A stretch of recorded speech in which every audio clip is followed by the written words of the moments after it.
Terima kasih Anda kembali pemirsa dalam IDX Market Opening. Dan tema kita dari Top Headline kali ini adalah strategi bertahan menjelang libur lebaran. Jangan sampai setelah libur lebaran kita malah mengalami kerugian yang dalam di sebuah saham gitu ya. Nah, menjelang libur Hari Raya Idul Fitri 1442 Hijriah, indeks harga saham gabungan masih mencoba bertahan dalam rentang harga yang sempit. Meski demikian, pada penutupan Senin kemarin, indeks berhasil ditutup di zona hijau, naik 0,8% ke 5.975,79. Hari Selasa ini merupakan hari terakhir perdagangan di Bursa Efek Indonesia sebelum libur Hari Raya Idul Fitri 1442 Hijriah. Dan mengawali pekan kemarin, indeks harga saham gabungan atau IHSG berhasil rebound di sepanjang perdagangan, ditutup menguat 0,8% di level 5.975,79.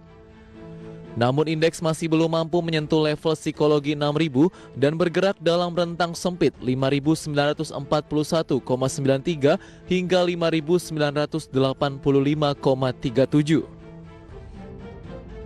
Aktivitas perdagangan juga mulai terpantau ramai dengan nilai transaksi sebesar 9,21 triliun rupiah, di mana investor domestik mendominasi hingga 76,04% berbanding dengan investor asing 23,96%. Sementara investor asing pada perdagangan Senin kemarin tercatat kembali melakukan aksi beli sebesar 329,03 miliar rupiah di pasar reguler. Investor asing juga mulai mengkoleksi saham-saham lapis pertama yang sebelumnya telah mereka lepas seperti PT Bank Sentral Asia Tbk, PT Tower Bersama Infrastruktur Tbk, PT Vale Indonesia Tbk, PT Adaro Energi Tbk, dan PT Era Jaya Swasembada Tbk. Lantas, apakah IHSG masih memiliki tenaga untuk bertahan di zona positif di hari terakhir perdagangan jelang libur lebaran? Simak ulasan lengkapnya sesaat lagi.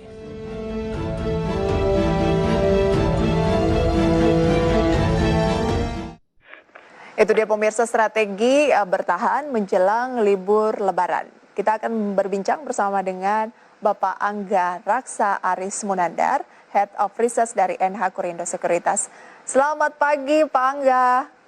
Selamat pagi Mbak Prisa dan pemirsa IDX Channel di Santero Indonesia. Terima kasih banyak untuk waktunya. Apa kabar hari ini Pak? Kabar baik Mbak Prisa, Alhamdulillah. Oke, jelang libur banyak sekali artikel ataupun dari analis yang mengatakan strategi bertahan. Bertahan artinya saat ini dalam rentang yang sempit, artinya memang pergerakannya cukup tidak sesuai dengan harapan, tidak terlalu optimis sehingga ya yang bisa diupayakan hanyalah bertahan. Begitu menurut Pak Angga, atau sebenarnya peluangnya ini masih cukup menarik setelah libur lebaran? Oke, terima kasih. Sebenarnya memang untuk jangka pendek ya, sudah lebih dari 1 bulan ini kita melihat memang pola yang ya seperti dibilang tadi, rentang yang cukup pendek ya. Biasanya kita lihat kalau misalkan indeks itu sudah turun sampai sekitar level 5.900 itu segera terjadi technical rebound. Tapi sebaliknya kalau memang sudah mendekati ke atas level 6.000 ya, lalu dia mendekati level 6.100, itu sebaliknya juga cukup cepat gitu terjadi aksi profit taking ya sebaliknya ya. Jadi technical rebound, profit taking ini yang menyebabkan memang sebenarnya masih bisa dibilang cukup galau ya IHSG kita ini, juga menyebabkan jadi rentangnya terkesan cukup sempit gitu. Tapi kalau kita memiliki time frame yang panjang ya, justru ini sebenarnya secara umum kita lihat sih masih dalam level yang menarik ya indeks ya untuk dilakukan akumulasi ya. Kalau misalkan di bulan Mei itu cenderung banyak orang yang menghindari sih, sebenarnya kita tidak melihat begitu ya.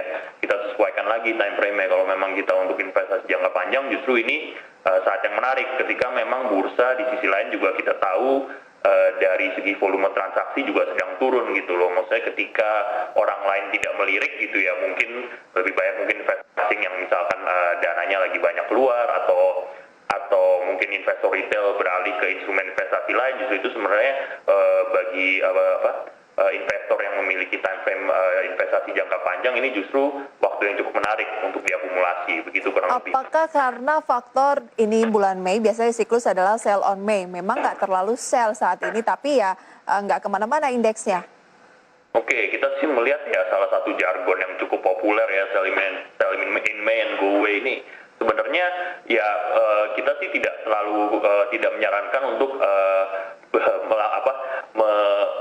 melakukan strategi investasi kita di istilahnya seperti klinik-klinik seperti itu ya. Kita melihat sebenarnya kalau kita menyarankan kalau Anda sebagai trader adalah trade what you see, not what you feel gitulah istilahnya. Jadi apa yang Anda lihat, jangan yang Anda rasakan. Sebaliknya di sisi lain saya tegaskan lagi, sebenarnya justru kalau Anda memiliki investasi jangka panjang sebenarnya tidak terlalu berpengaruh terhadap siklus-siklus seperti ini gitu, sell in May atau January effect gitu, sebenarnya harusnya tidak strategi investasi Anda tidak terpengaruh oleh musim-musim siklikal seperti itu. Sebenarnya stick atau stay invested aja menurut kita sebenarnya. Baik. Apa yang perlu diwaspadai? Ini kan hari terakhir perdagangan sebelum besok ini adalah cuti bersama Idul Fitri dan kita akan libur bertemu lagi pada hari Senin.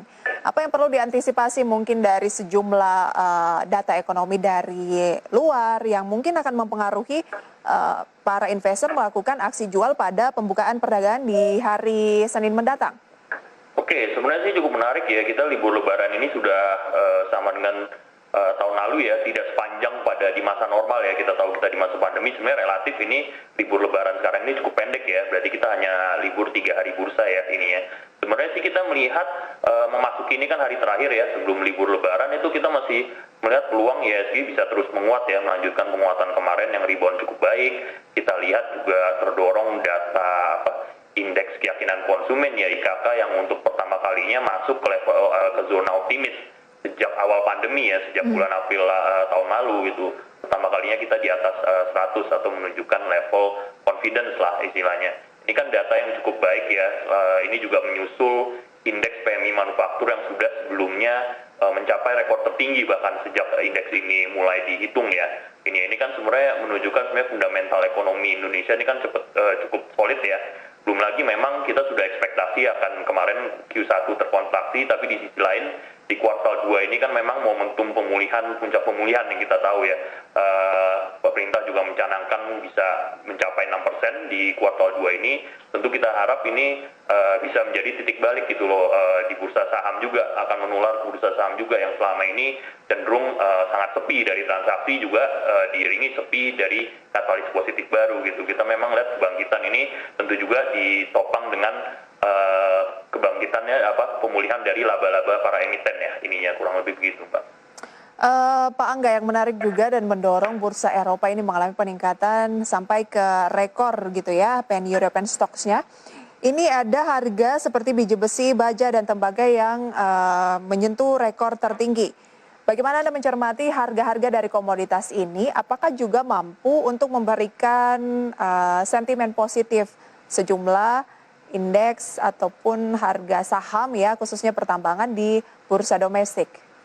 Oke, kita sih melihat ini suatu tren yang bagus ya, kenaikan tingginya harga komoditas ini. Kita lihat kenaikan indeks kemarin yang 0,8% itu juga banyak ditopang dari satu sektor basic material, di mana itu termaksud saham-saham metal ya atau nikel ya, lalu juga sektor energi gitu, di mana ada pertambangan, perminyakan gitu loh. Ini kita melihat memang kenaikan harga komoditas ini kan seiring dengan ekspektasi pemulihan ya, diharapkan permintaan itu akan naik ya. Tapi memang jangan lupa ada sedikit yang diwaspadai gitu loh, yaitu memang kenaikan kasus COVID-19 yang meledak di beberapa wilayah Asia ya.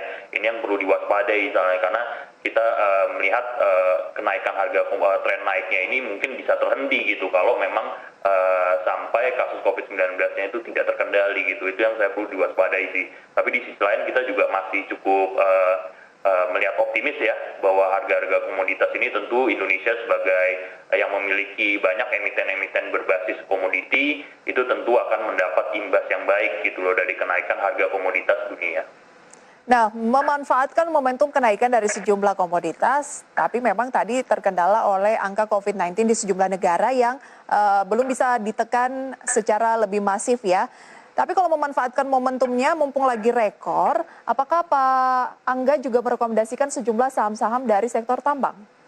Oke, kita sih sebenarnya cukup, kalau dari sektor tambang sih memang jagoan kita masih di nikel ya Mbak ya. Kita melihat si nikel ini masih panjang lah untuk prospek ke depannya ya. Ininya ya, kita lihat memang kemarin sempat terkoreksi, tapi sekarang harganya sudah kemarin sempat ke 15.000, sekarang sudah ada di 17.000 ya per tonnya. Itu kita memang jagoan kita untuk di sektor tambangan itu spesifiknya adalah sektor nikel ya, terutama ya ada Antam, Inco juga Harum ya, yang walaupun asalnya adalah emiten batubara tapi sudah mulai mengakuisisi beberapa tambang nikel ya. Oke, dari komoditas Pak Angga lebih poinnya adalah nikel gitu ya. Ada Antam, Inco dan juga nyempil Harum gitu. Antam dan Inco serta Harum satu hari menjelang libur Lebaran, rekomendasinya seperti apa secara pergerakan harga saham? Oke, ini untuk satu hari ya, maaf berarti saya harus cek dulu gitu Mbak, berarti ini ya. Oke, kalau Inco sih kita harapkan mungkin ini ya, sedang trennya juga cukup positif ya. Kita coba mungkin agar bisa lagi menguji ke level 5.500 ya, saat ini ya 5.520 gitu, menutup gap yang tercipta sebelumnya. Masuknya di level-level berapa Pak? Maaf? Masuknya Gimana? di posisi-posisi berapa? Misalnya Inco ada target 5.520, lebih baik kita untuk beli di posisi berapa? Oke, kalau misalkan mau kita beli di sekitar level support ya, mungkin bisa ditunggu ini sedikit lagi di level 5.400 Mbak, ini kelihatannya. Oke, berarti trading aja ya Pak ya, 54 sampai 5520. Iya, sebenarnya kalau untuk jangka panjang sih ini kita berbicara untuk trading dulu ya. Untuk jangka panjang sih sebenarnya kita masih sangat optimis ya untuk sektor-sektor nikel ini, karena memang kita memproyeksikan memang kebutuhan akan baterai listrik itu kan masih di awal ya sekarang ya. Kemungkinan pasti akan meningkat di kedepannya ya, karena ini kan sudah dimulai juga ya perusahaan holding baterai listrik juga akan segera beroperasi gitu. Jadi kita mengharapkan nikel ini sebagai komponennya adalah akan terdongkrak juga. Gitu. Buy if break berarti Pak ya? Maaf Mbak. Buy if break untuk Inco ya? Iya, boleh Mbak. Oke, nanti akan kita lanjutkan bagaimana dengan Antam, kemudian juga Harum, dan bagaimana kalau kita tahan untuk jangka waktu lebih panjang. Kita harus jeda terlebih dahulu, dan kami akan kembali pemirsa dengan informasi SAMF, emiten yang mengalami kenaikan hampir 150% hanya dalam waktu 1 pekan usai jeda pariwara berikut.